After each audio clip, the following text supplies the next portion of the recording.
Hello, everyone. If you like what I'm doing here, please consider subscribing, liking, and commenting. It would really help the channel out quite a bit. Thank you very much.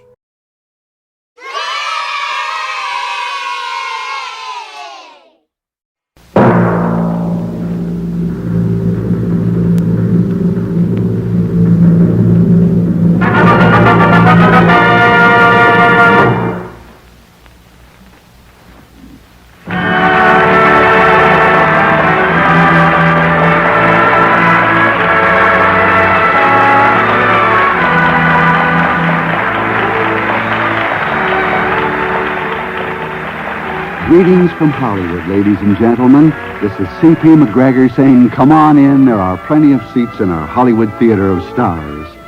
This week we have one of those improbable, fantastic stories which, for all we know, might have actually happened. Its title is Rich Man, Poor Girl. And here on stage we have Elliot Lewis as the rich man and Ona Munson as the poor girl. It's a hilarious combination in which anything can happen. In just a moment, you'll hear the first act of Rich Man, Poor Girl. But first, here's a message from your announcer.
And now, here's Act One of Rich Man, Poor Girl, co-starring Ona Munson and Elliot Lewis.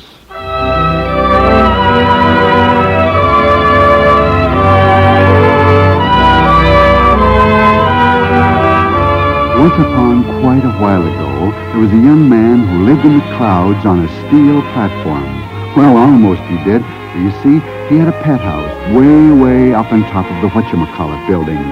His name was David Summers, and he was very rich indeed, having been born with a silver spoon in his mouth. Well, not actually, of course, for he'd probably have choked to death.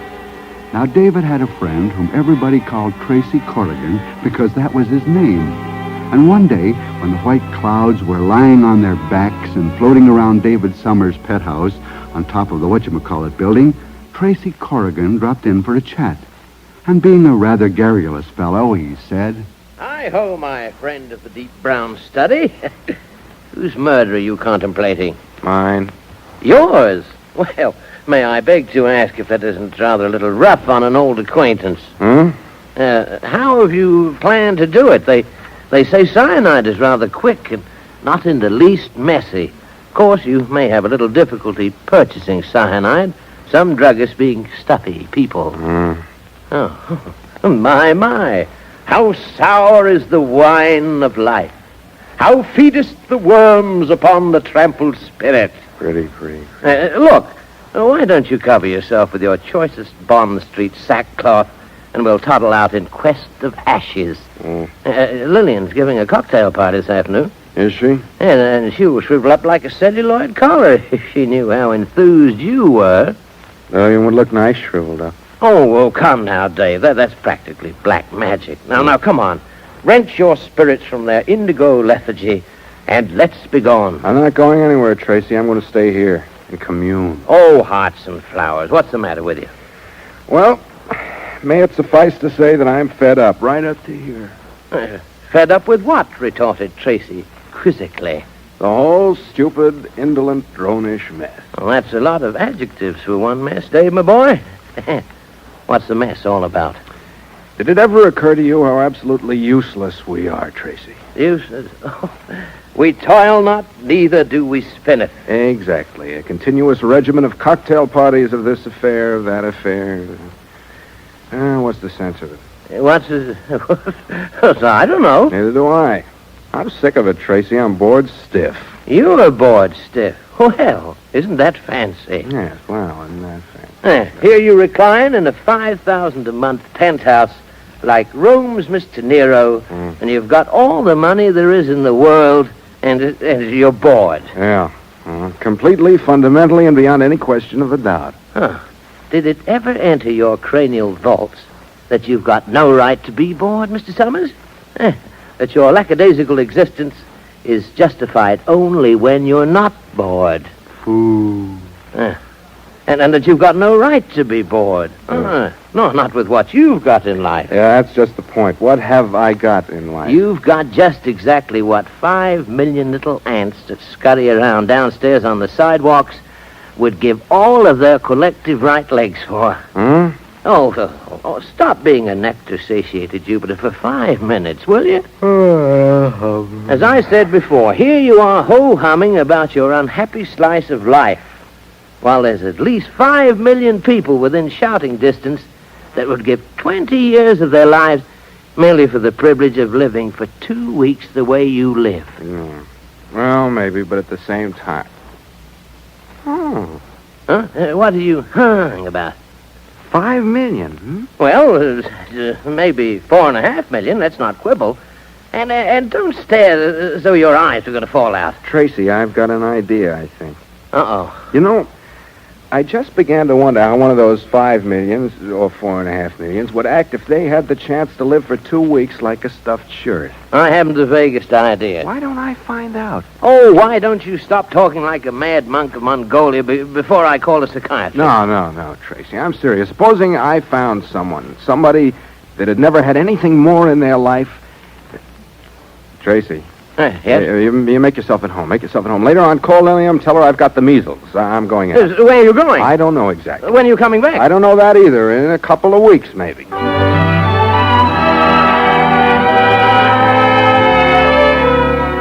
I wonder what it feels like to be bored with too much money, eh? Of course, such things are only put in place by frustrated writers. They say money isn't everything, but at least it's EVERYTHIN. Well, being bored with such trivia as squab under glass, baked Alaska, and after-dinner Coronas, David Summers floated gently down from his Mount Olympus to dwaddle and daddle with the common hoi polloi. And of course, dwaddling and daddling being strenuous, he got hungry. And like any hungry man in his right mind, he went looking for sustenance. Your order, please, miss. I'll have a ham sandwich on rye bread, no lettuce, and a chocolate milkshake. Yes, ma'am. Ham on rye, chocolate cake. Order been taken, sir? No, I'll have a toasted cheese sandwich on white bread and a glass of milk. Yes, sir. Toasted cheese sandwich, white. Hello. Oh, hello. You know, I used to like ham sandwiches once. Really? How interesting. And then one night I robbed the icebox and I ate a whole half of a ham all by myself. And ever since then I've been allergic to ham sandwiches. It's quite a misfortune, don't you think? Yes, quite. Mm-hmm. And now here I am in another rut, nothing but cheese sandwiches. Yeah. Do you like cheese sandwiches? What? Yeah, I say, do you like cheese sandwiches? No. Oh. I hope you don't mind me talking to you like this, do you? Oh, no, not in the least. You go right on prattling to your heart's content. It'll make you feel any better. No, thank you. It's rather nice to chat with someone while you're having lunch, aids the digestion, besides being a pleasant custom. Don't you find it that way? What? I said, don't you find it that way? Don't I find what way? Well, I guess what I said wasn't so very important. Yours was the ham on rye, miss? Yes, that's right. Toasted cheese for you, sir? Thank you. Do you care for mustard? No, thank you.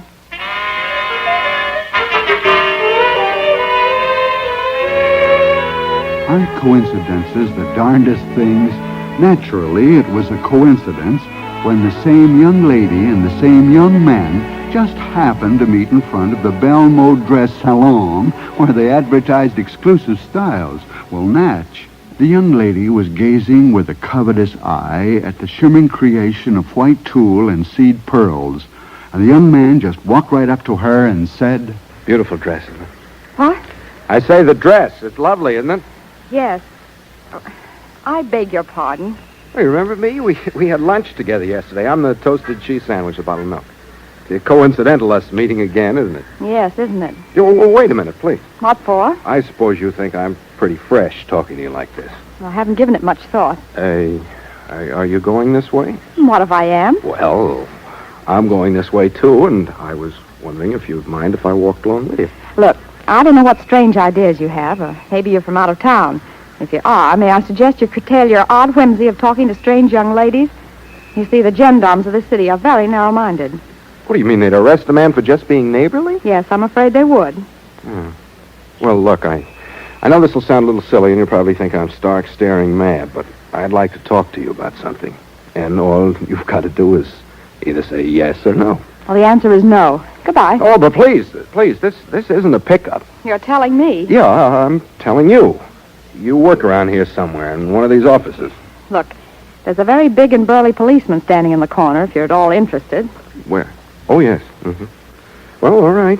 Have me arrested, and I'll go to jail for 1,000,000 years and languish as a martyr to my own convictions. And you'll have sent an innocent man to an unjust justice.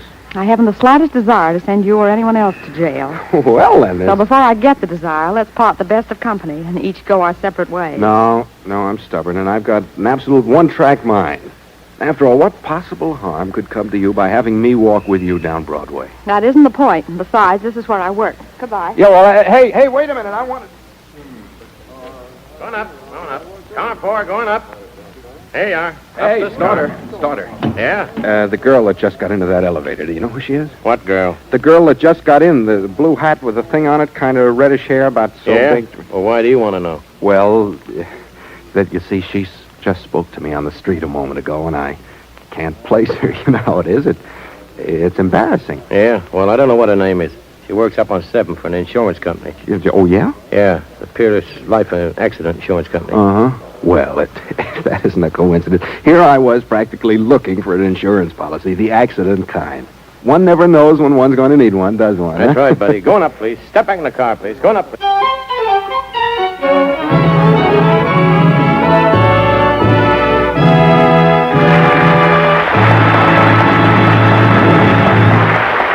The curtain falls in the first act of Rich Man, Poor Girl, co-starring Ona Munson and Elliot Lewis.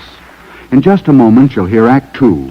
But first, please listen to these words of wisdom from your announcer.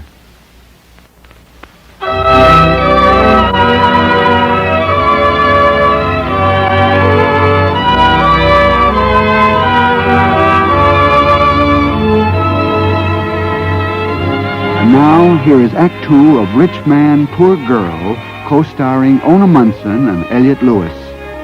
Well, I guess she thinks he's sort of crazy, and from the way he's been acting, he probably is. Mad as a hatter. One doesn't usually start conversation with young ladies while having a toasted cheese sandwich in a restaurant. Does one, or does one? Or does one follow a young lady down Broadway unless one wants the cops called? But that's what he did. In fact, he's now found out where she works, on the 7th floor for the Acme Life and Accident Insurance Company. And where do you think he is now? That's right. Upstairs on the 7th floor in the Acme Life and Accident Insurance Company. He's in one of those little booths, and he's batting the little service bat bell like crazy. He wants service. How do you do, sir? May I... Oh, Hello. so it's you again. Mm-hmm. Excuse me, please. I'll call the Oh, manager. no, wait, please. I don't want to talk to the manager. I want to talk to you. Oh, no, I think you're quite mistaken. I think the manager is just the person you do want to talk All to. right, I give up. I guess I was just mistaken about people, and especially mistaken about you. What do you mean by that? When I first spoke to you in that restaurant yesterday, I could have sworn that you had a little spark of adventure stored away somewhere. That you were a little different from the ordinary shallow-brained, humdrum, gum-chewing... Hey, look here. I'm not shallow-brained, and I'm not humdrum, and I don't chew gum. Well, then what are you afraid of? I'm not afraid. At least I'm not afraid of you. But I All certainly... right, then why won't you talk to me for a minute? Simply because... Because I'm a stranger, and Mother says don't talk to strangers. Listen, But if it would you... be different if someone should happen to introduce us, wouldn't it? All right, so we'll be introduced. Miss So-and-so, may I present Mr. So-and-so? Oh, how do you do? Now, you say, oh, how do you do? All right. Would you mind telling me what it is you want? Well, that's different. Oh, but promise me one thing, that you'll hear me through and not call the straitjacket people till I finish. All right. Go ahead. Well, it's just this way. I'm absolutely bored stiff with living. Well, And do you know why I'm bored? I haven't the vaguest idea. I know, and you don't care. But wait a minute. I'm bored because I've been living in a rut, so to speak. A little different kind of a rut than you've been living Now, in. just a minute. You promised to listen. Well, So I decided to try an experiment, and you're it. oh, you've chosen me to be the guinea pig for your experiment. Say, when did you get loose, Professor? Look, do you know what this is? Looks like a roll of bills. You also go in for counterfeiting? There's exactly $2,000 there, and it's perfectly genuine United States. Mm-hmm.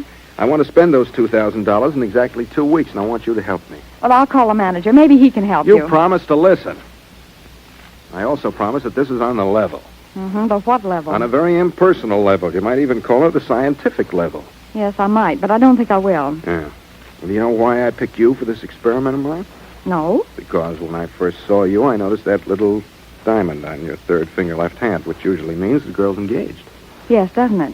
And the fact that you're working means that friend husband-to-be isn't doing awfully well as yet. But he will. Well, he's a climber, and he'll get places. He's going to be a big man one of these days, but in the meantime... Yes, go on. In the meantime, as a little wedding present from a stranger, how would you like to spend 2 weeks in the manner of Miss Celia Gotrocks of Park Avenue? What? Now, look, The Stork Club, the Paradise, best theaters, dinners by Oscar, everything that a working girl dreams of and envies. A perfect 2-week experience to remember when you finally settle down to keeping house and raising babies and cooking dinner for your adoring husband. Well, it sounds perfectly... But say, I don't get it. I know it sounds silly, but as I said before, it's strictly an impersonal proposition, an experiment. To prove what? Well, that, I'm sorry, will have to remain my secret. Now, will you do it? Well, my better judgment tells me no, but there's something about you that makes me think that you're rather sincere about this. As sincere as well, I don't know as what, but... Well, all right, I'll do it. You're probably very eccentric, and I warn you now, one false move. I know. Now, here's my hand on the deal, and where do you live? Well, I'll meet you somewhere. All right, 8 o'clock tonight in the foyer of the Waldorf. I'll be there. Oh, say, what's your name? Well, to keep it even more strictly impersonal, suppose we dispense with names. My name could be anything. Well, let's say Peter Piper. All right, Mr. Piper. And your name? Well, it's quite obvious. Little Miss Muffet sat on a tuffet eating a ham sandwich on rye bread when along came a spider and sat down beside her and darn near scared Miss Muffet into a conniption fit.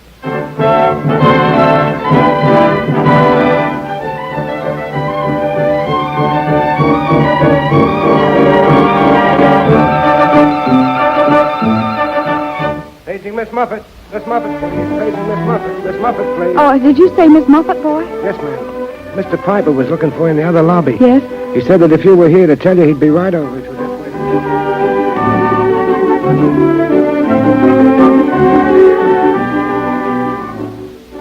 Are you enjoying yourself, Miss Muffet? Oh, extremely so, Mr. Piper. But I'm positive I'm going to wake up and find it's not true. Not for 2 weeks. Well, I still can't make any sense out of this. It's just something that doesn't happen to a person. The story of Cinderella's always been just a fable. And it still is. You're not Cinderella, you're Miss Muffet. And I'm certainly no fairy godmother. I'm Peter Piper, remember? Speaking of Cinderella, it's 12 o'clock and I've got to go. All right, if you'll excuse me for a moment, I'll have the doorman call a taxi for you.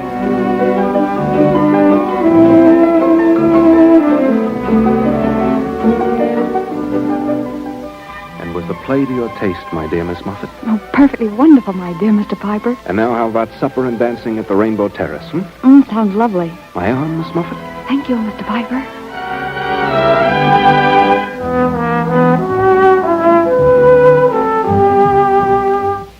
And so it went, here, there, and everywhere with Peter Piper until that final night ending the 2 weeks. They were sitting in the car in front of her house. The radio was playing, and little Miss Muffet said to Peter Piper, You know, all this has been so unreal and mythical. And you haven't yet told me what your experiment has been. No. But, well, why should you have done all this? What possible reason?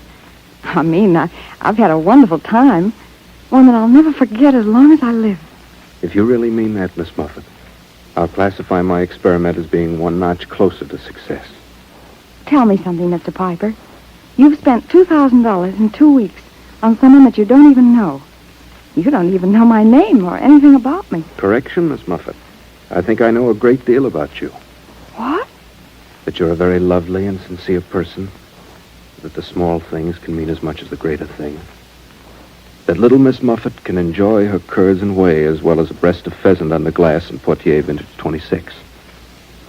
You see, my experiment has been, well, rather selfish. There are a lot of things I wanted to find out. Now that I've found them out, I'm rather sorry. Why, Mr. Piper? Oh, we needn't discuss the whys. It'd spoil things if we did. Would it? Well, tell me something. Have you just been running away from something?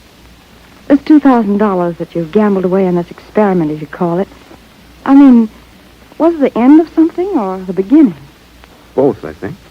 And you're broke now, hmm? Broke? Yes. Flat broke. You've been a fool, Mr. Piper. Mm-hmm, perhaps. I should like to go on being a fool for the rest of my life. It's nice being a fool. Since you gave your word to keep everything strictly impersonal, and I didn't, could I ask you a question? What do you mean? Could I ask if you'd like to duplicate the past 2 weeks, or to stretch them into 2 years? You needn't answer if you don't wish to. I don't wish to, Miss Muffet. All right, but you have answered the question. What?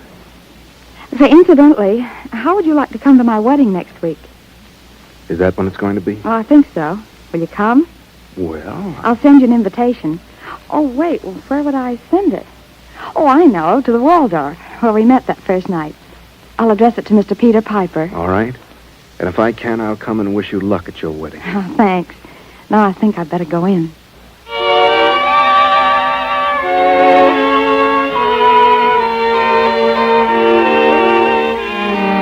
Letter, Mr. Peter Piper. Who's Peter Piper? Me? You?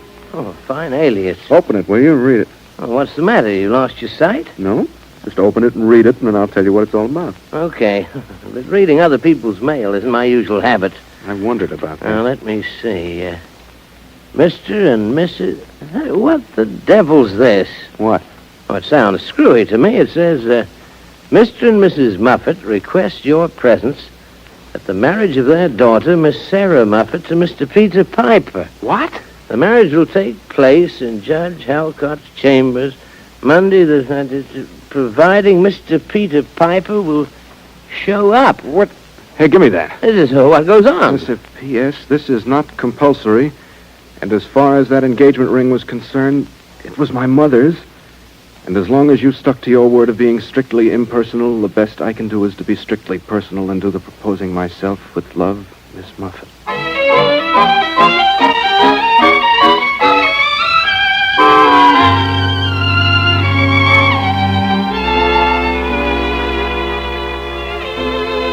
Well, are you two young people just going to stand there and stare at each other? You'll have a lifetime for that, you know. Mr. Piper, I guess I shouldn't have sent that silly letter. That is, I mean, if you've come here just because... Because wild horses couldn't have kept me away. That was the most important letter of my life. Are you sure? Yes, positive. And to prove it, here are the words that should have been said a long time ago. I love you, Miss Muffet. What is all this? Oh, nothing, Judge, except that I was afraid there might not be a wedding.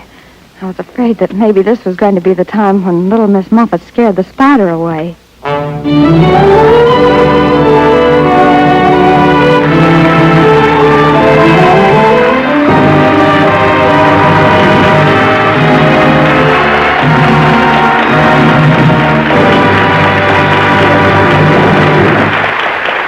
The final curtain rings down on our play Rich Man, Poor Girl, co-starring Ona Munson and Elliot Lewis. In a moment, I'll return on stage to give you some highlights about our star and play for next week's drama in the Hollywood Theater of Stars. But first, here's some interesting words by your announcer. Thank you, Ona and Elliot. That was a performance that practically stopped the clock and as well renewed our faith in the fairy tale ending, and so they lived happily ever after. We'll be looking forward to having you join us again very soon in our Hollywood Theater of Stars. You were wonderful, and to use a Hollywood idiom, somewhat out of this world. Goodbye for now. Ladies and gentlemen, let's have a quick look at our call board for next week. Our star will be Martha O'Driscoll, and our play, one slightly extraordinary, called A Penny Saved. You'll enjoy it right up to here, believe me. So be with us, won't you? Until then, this is C.P. McGregor saying thanks for listening, and cheerio from Hollywood.